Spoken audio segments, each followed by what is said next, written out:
Hello students, welcome back to my channel. Today we are going to be talking about classification of organic compounds. But before that, I'd like to request you to please subscribe to my channel if you haven't already.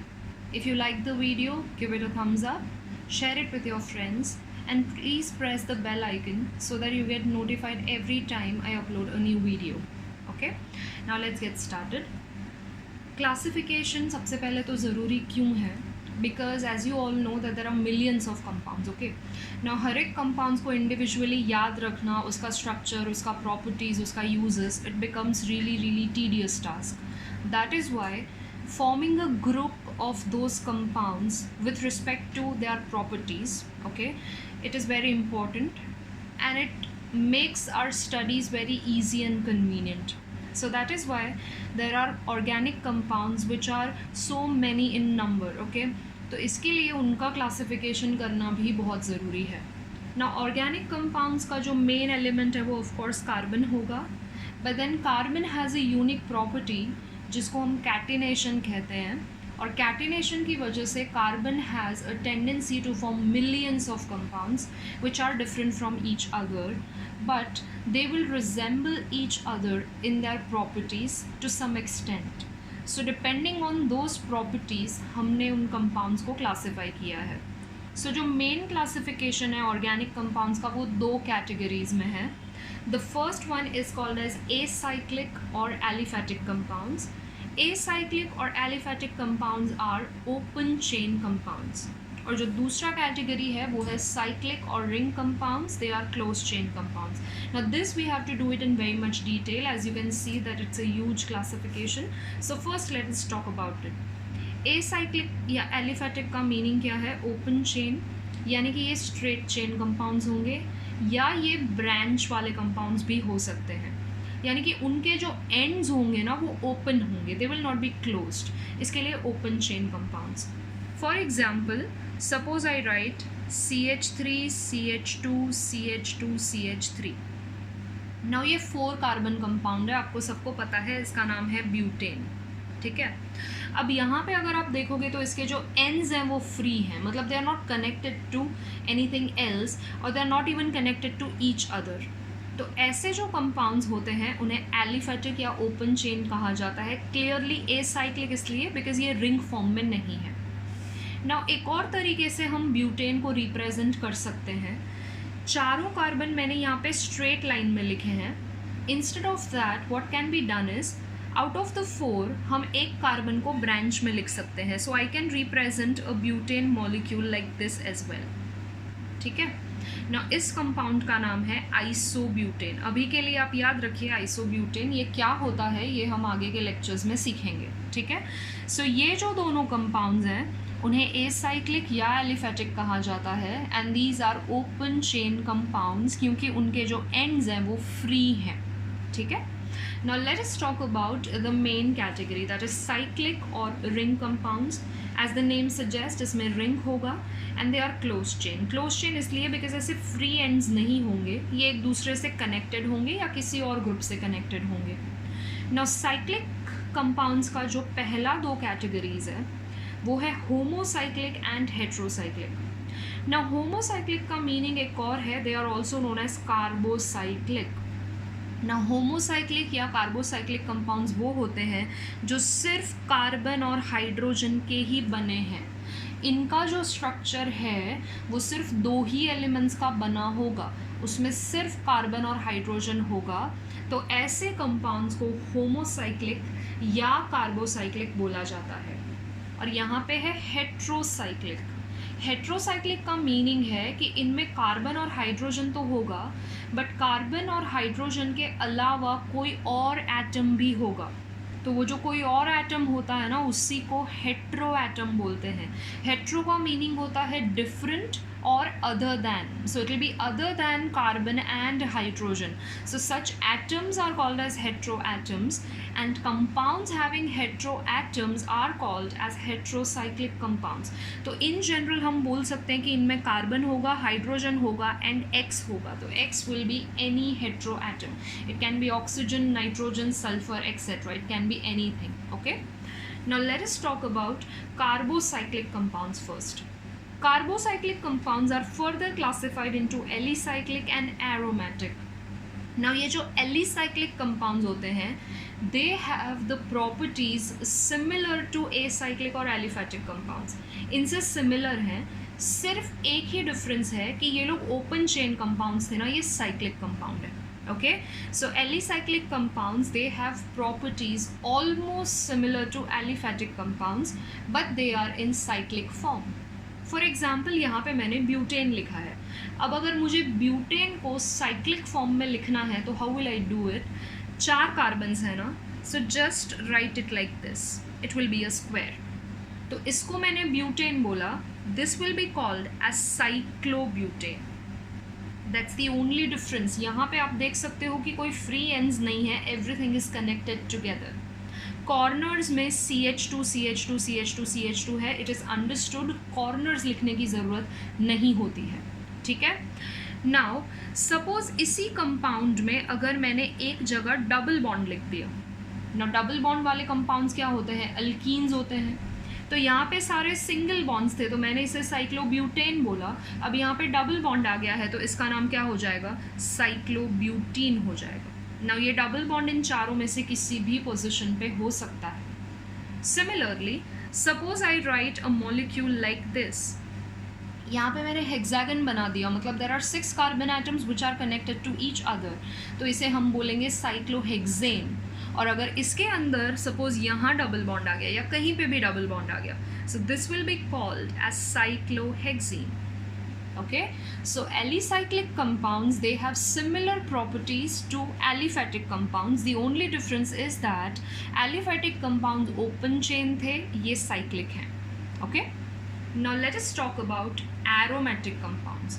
Now सबसे पहले तो aromatic का meaning क्या होता है? aromatic के लिए मैं एक simple molecule draw कर देती हूँ, ये आपको सबको पता ही है. I draw a hexagon and I draw bonds like this. इस मॉलिक्यूल का नाम as you all know is benzene. Benzene is an aromatic compound. Okay, now aromatic compounds का जो एकदम इनिशियल डेफिनेशन था वो ये था that compounds having an aroma, जिनमें से कोई स्मेल आता है या जिनको कोई ओडर होता है, ऐसे कंपाउंड्स को एरोमेटिक कंपाउंड्स बोला जाता है. ओके, बट ये डेफिनेशन वैलिड नहीं है because there are many compounds which have aroma, pleasant smell, but they are not aromatic. और दूसरा भी ट्रू है कि बहुत सारे ऐसे कंपाउंड एरोमेटिक हैं बट वो ओडरलेस हैं. ओके, सो ये जो एरोमा वाला डेफिनेशन है इट वाज नॉट एक्सेप्टेड. तो फिर एरोमेटिक कंपाउंड्स क्या होते हैं? अगर आप इस मॉलिक्यूल में बॉन्ड्स का अरेंजमेंट देखोगे तो वो एक पर्टिकुलर पैटर्न में है. डबल और सिंगल बॉन्ड्स एक दूसरे से ऑल्टरनेट हैं, यानी कि यहाँ पे डबल है then single, double, single, double and single. So इस फिनोमिना को बोला जाता है कॉन्जुगेशन. ओके, कॉन्जुगेशन का मीनिंग क्या होता है? डबल एंड सिंगल बॉन्ड्स जो हैं वो एक दूसरे से ऑल्टरनेट प्रेजेंट होंगे. इस फिनोमिना को बोला जाता है कॉन्जुगेशन. तो किसी भी कंपाउंड को एरोमेटिक होने के लिए उसके अंदर ये फिनोमिना प्रेजेंट होना ज़रूरी है, यानी कि डबल और सिंगल बॉन्ड्स एक दूसरे से कॉन्जुगेशन में होना ज़रूरी है. और भी रिक्वायरमेंट्स होते हैं, फ़िलहाल के लिए आप ये याद रखो कि एरोमेटिक कंपाउंड्स वो होते हैं जिसमें डबल और single bonds are alternate to each other. Okay, ना एरोमेटिक का वापस 2 कैटेगरी है. We have benzenoid compounds and we have non benzenoid compounds. Now benzenoid compounds का मतलब है कि उनमें बेंजीन प्रेजेंट होगा, और बेंजीन का स्ट्रक्चर मैंने आपको बताया. तो बेंजीन तो ऑफकोर्स एक बेंजीनॉइड कंपाउंड है ही, but apart from it benzenoid compound का मैं आपको एक और एग्जांपल दे सकती हूँ. Suppose I write a structure like this.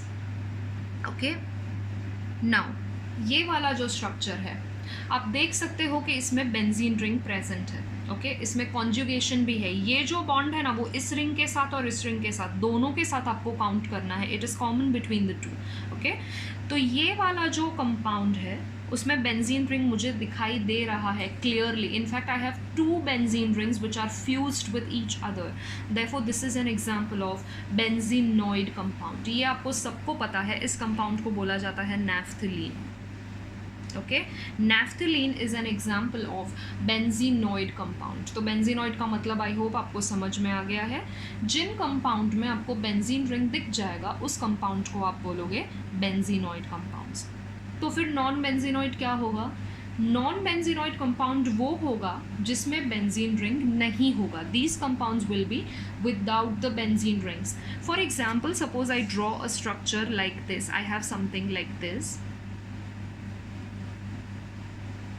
Okay, now ये जो मॉलिक्यूल यहाँ पे मैंने ड्रॉ किया है, there will be a double bond here, then single, then double, then single, then double, then ये सिंगल है, then I have a double bond. ये एक फंक्शनल ग्रुप है, इसे कीटोन बोला जाता है. ओके, तो अभी आप ये मत सोचना कि यहाँ तो दो सिंगल बॉन्ड साथ में आ गए. नहीं, ये जो डबल बॉन्ड है फिर सिंगल, फिर ये डबल है, then single double, like that there is a conjugation.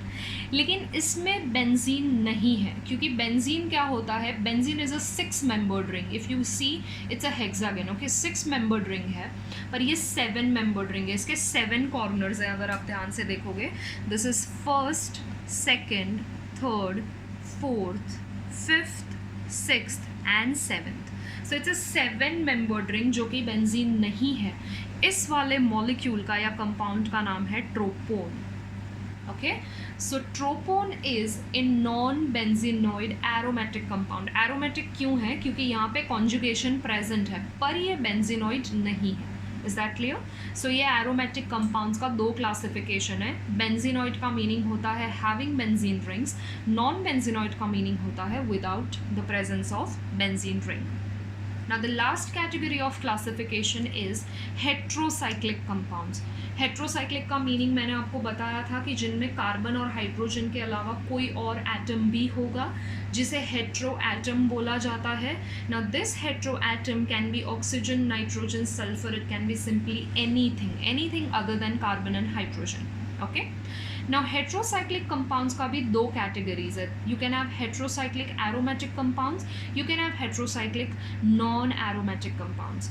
Now aromatic compounds का जो रिक्वायरमेंट मैंने यहाँ पे बताया था वो सेम है. So let us take few examples of both aromatic and non aromatic. Let us talk about heterocyclic aromatic compounds first. Okay, suppose I write a molecule like this. Okay, it is a 5 membered ring जिसमें यहाँ पे usually क्या होता है? Carbon होता है, पर इसमें कार्बन के बदले ऑक्सीजन है. इस मॉलिक्यूल का नाम है फ्यूरैन. ओके, क्या नाम है इसका? फ्यूरैन है. नाउ ये हेट्रोसाइक्लिक क्यों है? बिकॉज उसमें ऑक्सीजन आया which is a hetero atom. पर ये एरोमेटिक है या नहीं, ये कैसे पता चलेगा? एरोमेटिसिटी के लिए आपको क्या देखना है?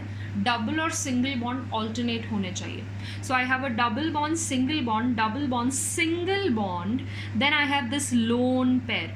If you have 2 dots like this, 2 dots का मीनिंग क्या होता है? 2 डॉट्स का मीनिंग होता है lone pair of electrons. Okay, pair of electrons का मतलब क्या है? Pair meaning 2. सो ये जो 2 इलेक्ट्रॉन्स हैं, 2 इलेक्ट्रॉन्स ये मिलकर के एक बॉन्ड बनाते हैं. ये आपको पता ही है कि एक बॉन्ड बनाने के लिए 2 इलेक्ट्रॉन्स की ज़रूरत होती है. तो आप ये जो लोन पेयर है इसे एक बॉन्ड कंसिडर कर सकते हो. So there is a double bond over here, then single, double, single, double, single and again double. Okay, so ये जो पाई बॉन्ड्स हैं, जो डबल बॉन्ड्स हैं, वो लोन पेयर के साथ भी अगर कॉन्जुगेशन में है तो भी कंपाउंड एरोमेटिक ही होता है. Lone pair is considered as pi bond only. Okay, now suppose I write an example like this. Suppose I have nitrogen and hydrogen over here with a lone pair. Again the same thing. ठीक है, इसका नाम है pyrrole. All right, then suppose I write the same structure but oxygen के बदले अगर sulphur आ गया यहाँ पे. Same, instead of oxygen I have sulphur. This is called as thiophene. Okay, and last one which you have to remember is a 6 membered heterocycle with nitrogen. ठीक है, यहाँ पे लोन पेयर बाहर है, लेकिन अंदर आप देख सकते हो कि double and single bonds alternate है। इस कंपाउंड का नाम है पिरिडीन और pyridine, whatever you want to call it. Okay, so ये हेट्रोसाइक्लिक एरोमेटिक कंपाउंड्स के स्ट्रक्चर्स आपको याद रखने हैं। You have to remember these 4 structures. Okay, 5 membered 3 है, 6 मेंबर्ड 1 है। 6 मेंबर्ड का नाम है pyridine which has nitrogen. 5 membered में ऑक्सीजन वाला है वो फ्यूरैन है, नाइट्रोजन वाला पायरोल है और सल्फर वाला थायोफीन है। ठीक है, now the last one, heterocyclic non aromatic compounds. Non aromatic compounds का क्या मतलब होगा? ऑफ कोर्स उसमें कॉन्जुगेशन नहीं होगा, मतलब डबल और सिंगल बॉन्ड्स में कॉन्जुगेशन नहीं होगा ना। उसके लिए एक सिंपल तरीका है, आप फ्यूरैन जो है वो लिख दो without bonds. Suppose I simply write it like this, ये फ्यूरैन ही है, लेकिन सिर्फ इसमें जो डबल बॉन्ड्स थे वो यहाँ मैंने नहीं लिखे। इसका नाम है टेट्राहाइड्रोफ्यूरैन, इसका शॉर्ट फॉर्म है THF। THF आपको आगे आके बहुत जगह दिखने वाला है। सो THF इज टेट्राहाइड्रोफ्यूरैन। दोनों स्ट्रक्चर्स में सिमिलैरिटी ये है कि ये 5 मेंबर्ड हेट्रोसाइकल्स हैं हैविंग ऑक्सीजन। डिफरेंस ये है कि इसमें डबल बॉन्ड्स थे, इसमें नहीं है। डबल बॉन्ड्स होने की वजह से ये एरोमेटिक था, पर ये नॉन एरोमेटिक है। ओके, सिमिलरली अब ये जो पिरिडीन है, पिरिडीन उसमें भी डबल बॉन्ड्स है। Suppose I write pyridine without the double bonds, तो I will have hydrogen over here. Okay, इसका नाम है piperidine. So pyridine was an aromatic heterocycle. Piperidine क्या है? It is a non aromatic heterocycle. Is that clear? और एक और example अगर आप याद रखना चाहते हो, सपोज ऐसा कुछ आ गया, I have a 6 membered heterocycle with oxygen. Okay, लेकिन यहाँ पे अभी आप अगर देखोगे, चलो ऑक्सीजन पे लोन पेयर भी डाल दिए हमने, तो यहाँ पे इतने में तो कॉन्जुगेशन है, lone pair then single then double, but then I have 2 single bonds together, तो ये नहीं होना चाहिए। करेक्ट, दैट मीन्स ये जो है ना, ये नॉन एरोमेटिक कंपाउंड है। इसका नाम है पाइरैन। ठीक है, तो ये नॉन एरोमेटिक हेट्रोसाइकिल के कुछ एग्जाम्पल्स हैं। So this was the classification of organic compounds. Very, very important. You have to remember each and every category with 2 examples each. Okay, and I have tried to cover all the categories giving you an examples. ज़रूरी नहीं है आप यही examples लिखें. Of course heterocycle के लिए आपको वही examples लिखने हैं, क्योंकि वही examples आपको याद रखने हैं. But aliphatic के लिए और homocyclic के लिए आप कोई भी example लिख सकते हो जो आपको easy लगता है. Okay, so this was about the classification. Now next lecture is going to be very, very important because I'll be talking about organic functional groups. Okay, और functional groups पे ही पूरा organic chemistry based होता है. So we have to talk about around 20 to 23 functional groups. Of course I will be doing that video in parts. I'm not going to do all the functional groups together. But please next lecture बहुत ज़्यादा important है, तो उसके लिए ये वाली चीज़ें ज़रा आप revise कर लेना. And then we will be talking about functional group. I will see you next time. Until then, bye bye. Thank you so much.